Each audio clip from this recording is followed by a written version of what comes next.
Introducción. In medias res significa hacia la mitad de las cosas.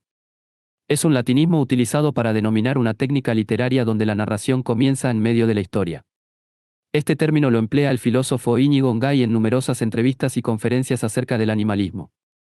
Lo usa cuando argumenta que las sociedades no pueden cambiar una civilización, in medias res, eso equivale a reemplazar una por otra, lo cual es imposible. Este argumento mantiene el propósito de contrarrestar el llamado a las exigencias morales del veganismo, cuando como consigna tienen la abolición de la explotación de animales no humanos. En su tesis, Ongay sostiene que las pretensiones animalistas son extravagantes y que, de llevarse a cabo, tendrían consecuencias inadmisibles. Esta conclusión generó controversias y debates en los que participaron otros filósofos españoles de renombre, como Óscar Horta, 2012, y Ernesto Castro, 2017. Para el presente trabajo, el diagnóstico de Íñigo Ngay en 20 años del proyecto Gran Simio desde el materialismo filosófico sirve de inspiración para plantear un contrafáctico en el que toda la población argentina se vuelve vegana. La obra se compone de 3 etapas que, en conjunto, forman una transición de la cultura folclórica argentina actual hacia una alternativa inexistente. Para el desarrollo del tema, se parte de la premisa de que, dado el nivel tecnológico actual, la explotación animal responde a una racionalidad económica que no tendría cabida sin las expectativas culturales históricamente diseñadas. A partir de esta premisa, se explora la idea de veganizar la producción, algo que ya es muy común en la alimentación, y se traslada a imágenes de tradiciones argentinas bien conocidas. En este sentido, se recurre a la figura del gaucho, una influencia importante y perpetuada en la cultura actual, cuya plasticidad a lo largo de la historia y cuyas prácticas especistas han sido conocidas y celebradas con orgullo. Para el contenido conceptual de las imágenes, se consultaron diversas fuentes, como vídeos, artículos académicos y libros, que se analizan en el trabajo. En cuanto al diseño de las imágenes, el PG busca una estética que permita transmitir un mensaje claro al espectador local. Desarrollo. Encuadre teórico.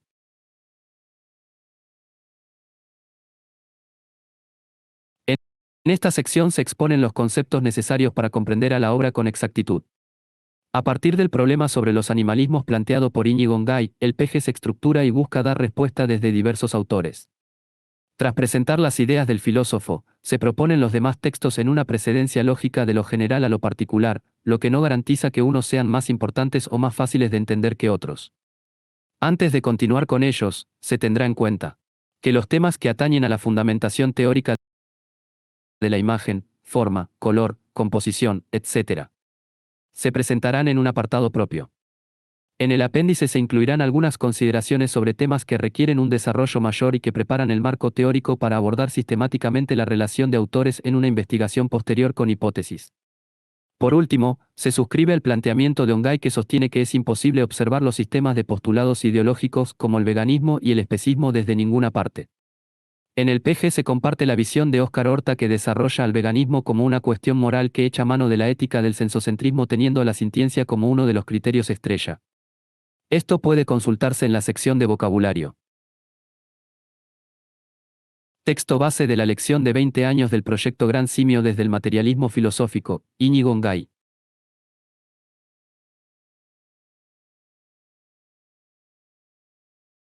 En 2007 Íñigo Ngay defendió su tesis doctoral, la cual es un análisis desde el materialismo filosófico del libro Proyecto Gran Simio, 1993.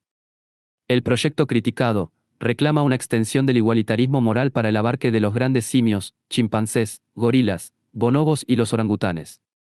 Se promovió una Declaración de Derechos de los Grandes Simios de las Naciones Unidas, que les otorga ciertos derechos morales y legales subjetivos.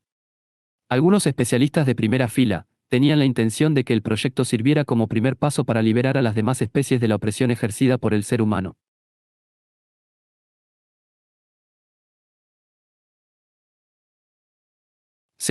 Según Ongay, las pretensiones animalistas de abolir el uso de animales resultan inadmisibles por sus consecuencias.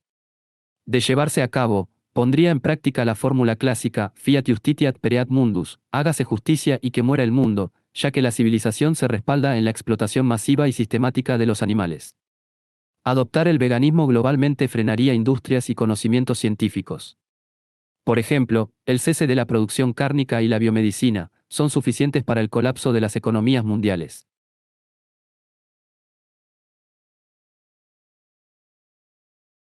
El texto base de la lección de 20 años del proyecto Gran Simio desde el materialismo filosófico, corresponde a una exposición oral actualizada de su trabajo, impartida por él mismo en la Escuela de Filosofía de Oviedo, enero de 2013. El PG se apoya en dicho texto y sus conferencias disponibles en la web a falta de la publicación de la tesis doctoral. De estas fuentes podemos conocer su diagnóstico acerca del animalismo.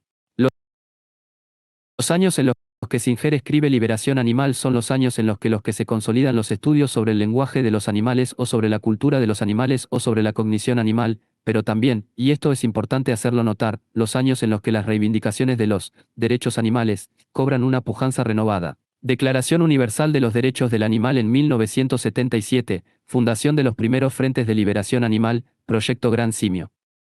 Y no se tratará ya de meros alegatos éticos más o menos retóricos, fundados en un oscuro humanismo anglicano, sino de la pretensión de otorgar a los simios, pero también a otros sujetos operatorios no humanos, la condición de personas, o incluso de ciudadanos, de miembros de la comunidad de iguales, pues las antiguas bestias serán ahora vistas como esclavos, a los que se haría preciso manumitir y se. Nuestro diagnóstico, así las cosas, era el siguiente.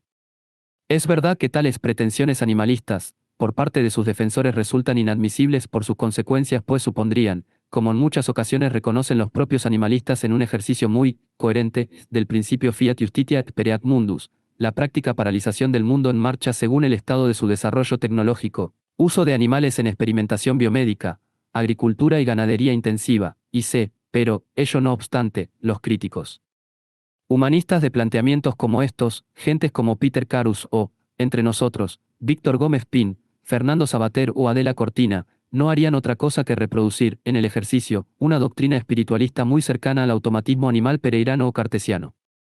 En realidad, tanto los animalistas como los humanistas, sin perjuicio de su oposición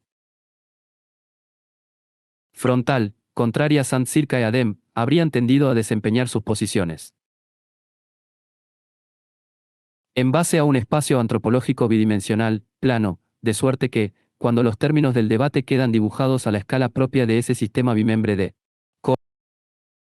coordenadas antropológicas, los animales comenzarán a figurar confusamente como personas, como miembros de la comunidad de iguales, al no poder aparecer ya como máquinas o como meros términos impersonales de la naturaleza. Esta es, esencialmente, la postura animalista, o, alternativamente, serán considerados, no menos confusamente, como máquinas, ante la evidencia de que ni aparecen ni pueden aparecer como personas. Así, según nos parece, razonarían los críticos humanistas de filósofos como Peter Singer o Tom Reagan.